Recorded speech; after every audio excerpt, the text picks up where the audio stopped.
మనం ఏ రకంగా చూడాలంటారు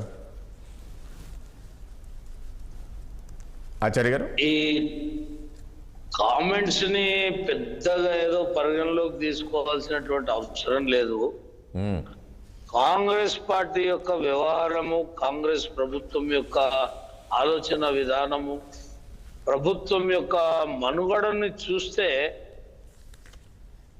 ఈ రకమైనటువంటి కామెంట్స్ కు బలాన్ని ఇస్తున్నాయి. ఈ దీంట్లో పెద్ద చర్చించాల్సినటువంటి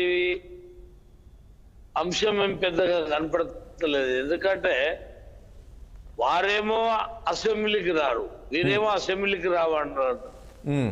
వీళ్ళేమో అన్ని డేట్లు పొడిగింపు చేసుకుంటా, కాలయాపన చేసుకుంటా, ప్రజల్ని ఇబ్బంది పెట్టుకుంటా, ప్రజల్ని సరైన విధంగా ఏదైతే పరిపాలించేటువంటి వ్యవహారంలో కాంగ్రెస్ పార్టీ వైఫల్యం చెందడం, ఆయన ఏదో సైలెంట్ గా నేను వాచ్ చేస్తున్నా, నేను కొడితే ఎట్లుంటుంది దెబ్బ అనేది ఏదో ఒక గతంలో అధికారంలో ఉన్నప్పుడు కూడా ఇలాంటి డైలాగులే కొట్టేది.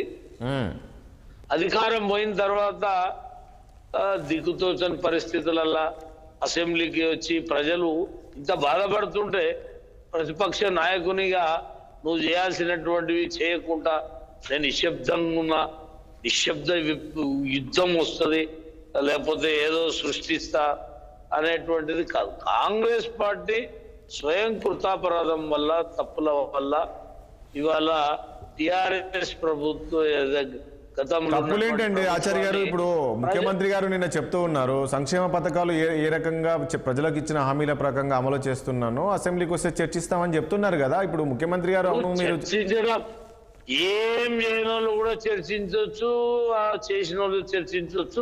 చర్చకు ఆయన వస్తే కదా, ఆయన రాడు, ఈయన చర్చించడు. ఈయన చెప్పేటివి అన్ని కూడా ఎట్లున్నాయి, నిన్న మొన్నటి దాకానేమో ప్రజలు ఎవరైతే ఇబ్బంది పడుతున్నారో వాళ్ళందరికీ సంక్షేమ పథకాలు అందిస్తాం అన్నాడు. నిన్న మొన్న పైలట్ ప్రాజెక్టు కింద మండలానికి ఒక గ్రామం అన్నారు.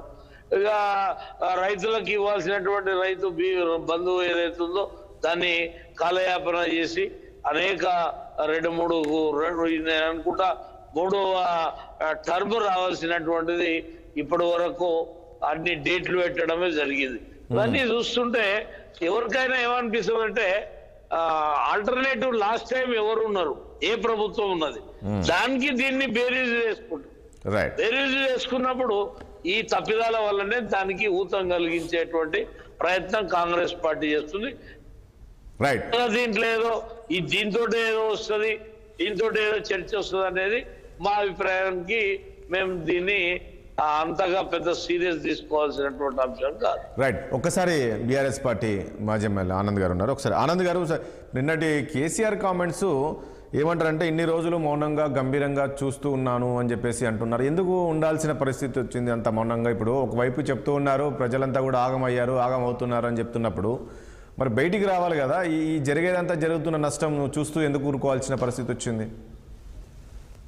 రాజేష్ గారికి అదేవిధంగా ఆచార్యకు నమస్తే. నమస్తే.